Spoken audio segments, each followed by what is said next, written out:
This channel does not promote any violent, harmful, or illegal activities. All content provided by this channel is meant for an educational purpose only. নতুন বছরের শুরুটা মন্দ হলো না। আবহাওয়ার কথাই ধরা যাক। গত কদিনে শীত ঘুমেছিল, শীত বছরের পয়লা দিনই ঠান্ডার কামব্যাক, মানে হাওয়া বদল। রাজ্যের শাসক দলের অন্দরেও কি হাওয়া বদলের পালা চলছে? মুকুটে বদল, ছবিতে বদল, শীতল স্পর্শের এমন বেশ কিছু উপসর্গ আমাদের নজরে এসেছে। পাঁচ কথার শুরুতেই দেখে নেওয়া যাক এক ঝলক। বীরভূমে মুকুট বদল, ভাঙরে আক্রান্ত তাজা নেতা, সেনাপতি শুভেচ্ছাপত্রে নেতৃবাদ, মিলন মেলায় কোন্দলের সুর।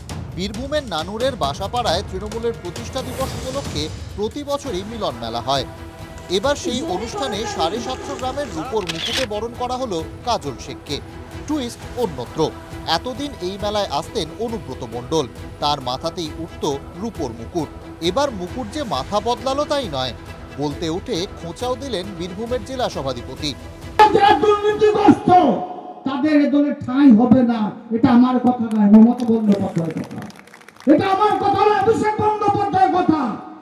যদি দুর্নীতি করবে বসে যাও, অন্য দল আছে চলে যাও। গরু পাচার মামলায় জেল খেটে আসা সতীর্থকে কি খোঁচা কাজলের? প্রশ্নের সরাসরি উত্তর পাওয়া কঠিন। যেমন ধোঁয়াশা রাখছেন ক্যানিং পূর্বের তৃণমূল বিধায়ক শওকত মোল্লা। ভাঙড়ে আরাবুল ইসলামের সঙ্গে তার সাপে নেউলে সম্পর্ক।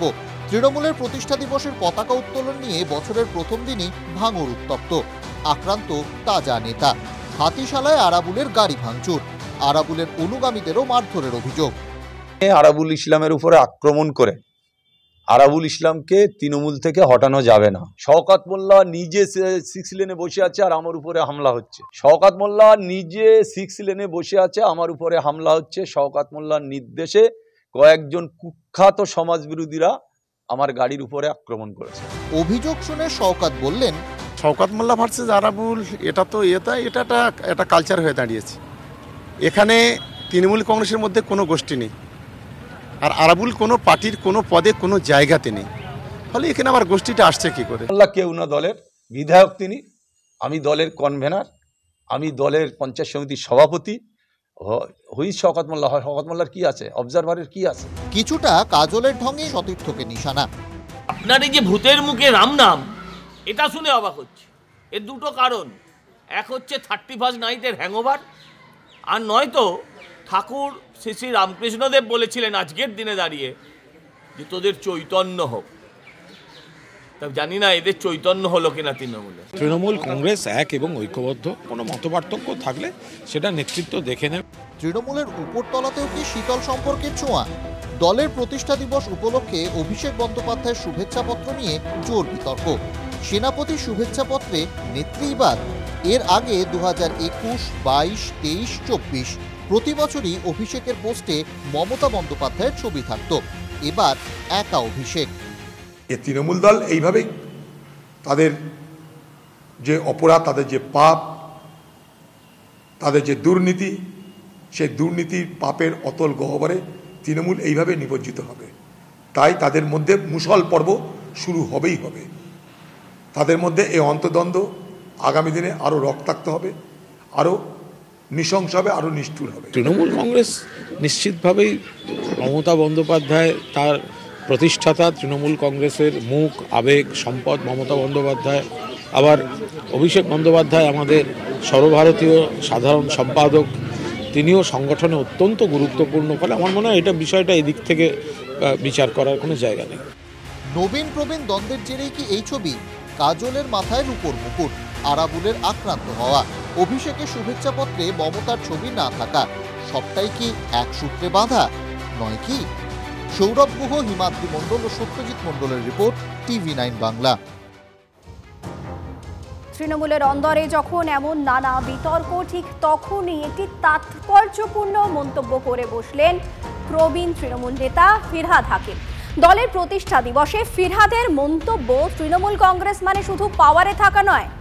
আচ্ছা, ফিরহাদের টার্গেটে কে? প্রশ্ন বিরোধীদের। সজল ঘোষের মতো অনেকে অবশ্য টার্গেট নাকি দেখতেও পেয়ে গিয়েছেন। মানে শুধু পাওয়ারে এলাম, পাওয়ারে থাকলাম, পুলিশ স্যালুট দিচ্ছে, গাড়ি নিয়ে মন্ত্রীরা ঘুরছে, যারা পদাধিকারী তাদের পেছনেও মানুষ সাহায্যের জন্য ঘুরে বেড়াচ্ছে। তৃণমূল কংগ্রেস মানে তা নয়। তৃণমূল কংগ্রেস মানে হাজার হাজার তৃণমূল কংগ্রেস কর্মীর আত্মত্যাগ। তৃণমূল কংগ্রেস মানে ভোগ নয়। তৃণমূল কংগ্রেস মানে সৎ যে চরিত্র, সেটা একদম কঠিন চরিত্র তৈরি করা। তৃণমূল কংগ্রেস মানে মানুষের সেবা। খই ছড়ালে কাকের অভাব হয় না, সেরকম টাকা ছড়িয়ে বাংলার বেকার যুবক 100 ছেলেকে নিয়ে রাস্তায় পুলিশের স্যালুট পাওয়ার জন্য। ঠিক বলেছেন, আমি বুঝতে পারছি এটা কার উদ্দেশ্যে বলেছেন। হ্যাঁ, কোনো এক সময় আপনি আত্মত্যাগ করেছিলেন তৃণমূলের জন্য, ভাইপো করেনি। আপনি কি সেই ভাইপোর উদ্দেশ্যে বলছেন যে পুলিশের স্যালুট পাওয়া, 100 জন লোক নিয়ে চলা? আপনি কি সেই ভাইপোর উদ্দেশ্যে বলছেন? নতুন প্রজন্ম যারা আজকে তৃণমূল করে খাচ্ছে তাদের উদ্দেশ্যে বলছেন? এটা একটু মানুষের কাছে পরিষ্কার করে বললে ভালো। এবার একটু নজর ফেরাবো ভাতার খবরে। গতকালই আমরা আপনাদের প্রথম দেখিয়েছিলাম ইমামরা ভাতা বৃদ্ধি চাইছেন। তার কারণ দিল্লিতে 18,000, বাংলায় 20,000। এই দাবির পর বিতর্ক কম হয়নি। পুরোহিতরা যদিও অন্য পথে, বলা ভালো উল্টো পথে হাঁটছেন। একযোগে পুরোহিত মহারাজদের দাবি ভাতা নয়, কাজ চাই। ভাতা নিয়ে দুভাগ বাংলা। দিল্লিতে কেজরিওয়ালের 18,000ই ভাতা ঘোষণার পরই ইমাম ভাতা বাড়ানোর দাবি উঠেছে বাংলায়। মাসিক ভাতা 20,000 টাকা করা হোক, আপিল নাকোদা মসজিদের ইমামের। ভাতা বাড়ানোর দাবি তুলেছেন ফুরফুরা শরীফের পীরজাদাও। আমিও একটু আপিল করছি কি আমাদের পশ্চিম বাংলা যত ইমাম আছে মিনিমাম 20,000 টাকা যদি হতে তাহলে ভালো হতো। এটা আমি আশা করি মুখ্যমন্ত্রীর কাছে যে আগামীতে পুলিশ ভাতা, কীর্তন ভাতা, ইমাম ভাতা, মজ্জিন ভাতা, হ্যাঁ, এটা বাড়ার দরকার আছে, এটা বাড়ানো হোক। ঠিক উল্টো পথে হাঁটছেন পুরোহিতরা। সমস্যার দাবি ভাতা নয়, চাকরি চাই, শিক্ষা চাই। সোজা কথা বীরভূমের পুরোহিতদের। এক সুরে শক্তিপীঠ তারাপীঠ, বক্রেশ্বর, সতীপীঠ কঙ্কালীতলার পুরোহিতের। ভাতার আগে আমার দরকার কর্মসংস্থান আগে, মানুষের কর্মসংস্থান জীবিকা দিতেই হবে, নিশ্চয়ই দরকার। অনেক পুরোহিত আছে তারা কিছু করতে পারে না, তারা পুজো অর্চনায় থাকে, তারা অন্য কোনো কাজ করতে পারে না, তাদের ভাতা প্রয়োজন আছে। এবং তার সঙ্গে সবার আগে কর্মেরও প্রয়োজন আছে, কর্মই শ্রেষ্ঠ। এই রাজ্যে বেকারদের কর্মসংস্থান হোক। বিভিন্ন ধরনের ভাতাতে আমার মনে হয় সামাজিক অবক্ষয় নেমে আসছে। সে ভাতা মানুষকে কর্মহীন করে তুলছে। এই ভাতাটা বাদ দিয়ে সেখানে কর্মসংস্থানের ব্যবস্থা করলে আমার মনে হয় সব থেকে ভালো হয়। প্রকল্প বন্ধ করে ভাতা নয়, স্পষ্ট বার্তা সতীপীঠ অট্টহাসের মহারাজেরও। পুরো প্রকল্প বন্ধ হয়ে কাউকে বিনা পয়সা ভাতা দেয়, এটা কেউ মেনে নেবে না। আমাদের যেটা মূল, স্বাস্থ্য, শিক্ষা আর প্রশাসন, এই তিনটা যাতে সুস্থভাবে সুন্দরভাবে চলে, এটাই আমরা নতুন বছরে সবাইকে আমরা এটা বার্তা জানাই। একই মত ভারত সেবাশ্রম সংঘের কার্তিক মহারাজেরও। আমাদের সাধু সন্ন্যাসীরা কোনোদিনই এই ভাতার দাবি করেন। এটা পশ্চিমবঙ্গের দিদি এইটা প্রথম করলেন, করে এটা সর্বনাশ করলেন। এখন তারা দাবি করবে, এরপরে দাবি করবে যেন সরকারি কর্মচারীরা যেমন মাইনে পায় সে মাইনে দিতে হবে। মমতা বন্দ্যোপাধ্যায় সরকার প্রতি মাসে ইমামদের 3,000 টাকা, মুয়াজ্জেমদের 1,500 টাকা ও পুরোহিতদের 1,500 টাকা দেয়। অর্থাৎ ইমামদের তুলনায় পুরোহিতদের হাতে অর্ধেক টাকা আসে। কার্তিক মহারাজ বলছেন সরকার নয়, পুরোহিতদের দায়িত্ব সমাজের নেওয়া উচিত। এইটা সমাজকে শিক্ষা দিতে হবে যে পুরোহিত আমাদের জন্য, তিনি তার দায়ভার সমাজ বহন করবে। পুজো কমিটি থেকে অন্তত পুরোহিতের মিনিমাম 25,000 টাকা দরকার। রাজনীতির মাঠে জোর তাল ঠোকাঠুকি। যেখানে সরকারি কর্মচারীরা ডিএ পায় না, টিচাররা সময়ে বেতন পান না, এসএসসি পরীক্ষা দিয়ে ভালো ছেলেমেয়েরা বসে আছে, বছরের বছর চাকরি হয় না, সেখানে ইমাম ভাতা বা এইসব ভাতা দিলে কি লাভ হবে পশ্চিমবঙ্গে আমি জানি না। হ্যাঁ, টিএমসির ভোট ব্যাংক শক্ত হবে, যেমন দিল্লি সরকার করছে। কেউ কারুর বক্তব্য জানাতে পারেন, বাকিটা তো রাজ্য সরকার প্রশাসন দেখবেন। এটা আমাদের দলের বলার মতো বিষয় পড়ছে না। দিল্লি থেকে আসা ঠান্ডা হাওয়ায় বাংলায় শীত পড়ে, কিন্তু দিল্লির কেজরির এক ঘোষণার ঠেলায় বঙ্গ রাজনীতির তাপমাত্রা যে বাড়বে কে জানত। Bureau report, TV9 Bangla. আচ্ছা, এত কিছু তো হচ্ছে, কিন্তু ভাতা কি ভোট যোগাবে? এই প্রশ্নের উত্তর খুঁজতে খুঁজতেই পরের খবরে যাব। 2026-এর বিধানসভা ভোটকে নজরে রেখে হিন্দুত্বেই শান দিচ্ছেন শুভেন্দু অধিকারী। সমর্থন কার্তিক মহারাজের। বিভাজনের রাজনীতির পাল্টা অভিযোগ তৃণমূলের। নাগরিক পরিষেবা নিয়ে ক্ষোভ ধামাচাপা দিতেই বিভেদের এই রাজনীতি। তৃণমূল ও বিজেপিকে এক বন্ধনীতে ফেলে নিশানা করছে কে? কংগ্রেস। 39% এককাট্টা হয়েছে বলেই আমরা 2,33,27,000 ভোট। আমাদের মহারাষ্ট্রের মতো আর 5% হিন্দুকে আমাদের পক্ষে ভোট করাতে হবে। 2021-এর অঙ্ক মেলেনি, 2024-এর অঙ্কও মেলেনি। তাই কি 2026-এর বিধানসভা ভোটের অঙ্ক মেলাতে বাংলাদেশ প্রসঙ্গ তুলে হিন্দুত্বে শান দিলেন বিরোধী দলনেতা শুভেন্দু অধিকারী? খোলাখুলি এটাও কার্যত স্পষ্ট করলেন যে কাদের ভোট তার প্রয়োজন নেই। এই সমস্ত প্রশ্ন ঘিরেই এখন সরগরম রাজ্য রাজনীতি। ওরা ধর্মের ভিত্তিতে করেন, আমরা সেদিকে করি না।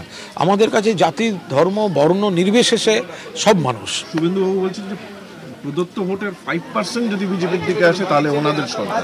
এগুলো তো সব মানে উন্নয়নে যারা নেই তারা শুধু ওই জাতি ধর্মে ভোট করেন, তাদের এই অঙ্ক করতে হয়, আমাদের সেই অঙ্ক করতে হয় না। রাজনৈতিক নেতা আমাদের যেমন ফিরহাদ হাকিম, যেমন হুমায়ুন কবির, আমাদের সিদ্দিকুল্লাহ যারা বলছেন, এই বক্তব্যের এদের পরিপ্রেক্ষিতে আজকে আমাদের হিন্দুদের সংগঠিত হওয়া, হিন্দুদের চিন্তা করা, যদি আজকে এরকম ধরনের কথা বক্তব্য রাখে কেউ বলে, তাহলে নিঃসন্দেহে শুভেন্দুবাবুর কথাকে সাপোর্ট করতে হবে। গত লোকসভা ভোটে 12টি আসন জয়ের সঙ্গে এরাজ্যে বিজেপির প্রাপ্ত ভোট প্রায় 39%। তৃণমূলের সঙ্গে তাদের প্রাপ্ত ভোটের ফারাক 7%। অন্যদিকে গত নির্বাচনে বামেরা প্রায় 6% এবং কংগ্রেস প্রায় 5% ভোট পেয়েছে এ রাজ্যে। আমি তোমার, তুমি আমার। মুসলিমরা আমাদের ভোট দেয় না, সেখানে কেন আমাদের লোকরা যাবে কর্মসূচি করতে? বাংলাদেশের পরে কোন হিন্দু এই জিহাদি সরকারকে সমর্থন করবে না। রাজনৈতিক মহলের ব্যাখ্যা, তৃণমূলের সঙ্গে ভোটের ফারাক ঘোচাতে বাংলাদেশের প্রসঙ্গ তুলে একদিকে আরও 5% হিন্দু ভোটারদের এককাট্টা করার ডাক দিয়েছেন শুভেন্দু। সুকৌশলে বামেদের পাশে থাকার আহ্বান জানিয়েছেন। সেটা হলে কি তৃণমূলের সঙ্গে বিজেপির ভোটের ফারাক ঘুচে যাবে? বারবার আমরা মুসলিম সমাজের কাছে আবেদন রাখি যে নরেন্দ্র মোদীজি উন্নয়নের ক্ষেত্রে কোনো বিভেদ করেন না। ভোটের ক্ষেত্রে আমরা দেখি মুসলিমরা ভারতীয় জনতা পার্টিকে ভোট দেয় না। হিন্দু সমাজে, সনাতনী সমাজের মানুষের ভোটেই আমরা 2,33,00,000 ভোট পেয়েছি। আমরা যদি আর 50 লক্ষ ভোট পাই, 50 লক্ষ হিন্দু ভোট পাই, আমরা মমতা বন্দ্যোপাধ্যায়কে হারাতে পারবো। সেজন্যই আমাদের বিরোধী দলনেতা বলেছেন যে সনাতনীরা এখন নিরাপদে বাঁচতে আসতে হবে একসাথে। এক হ্যায় তো সেফ হ্যায়। রাজ্যের বিজেপি একের পর এক নির্বাচন হারতে হারতে হারতে হারতে হারাধন হয়ে গেছে। আমার মনে হয় তার থেকেই যে ফ্রাস্ট্রেশন, সেই ফ্রাস্ট্রেশন থেকে তিনি এইরকম অবিবেচক, নাবালক এবং সম্পূর্ণভাবে সংবিধান এবং গণতন্ত্র বিরোধী কথা বলেছেন।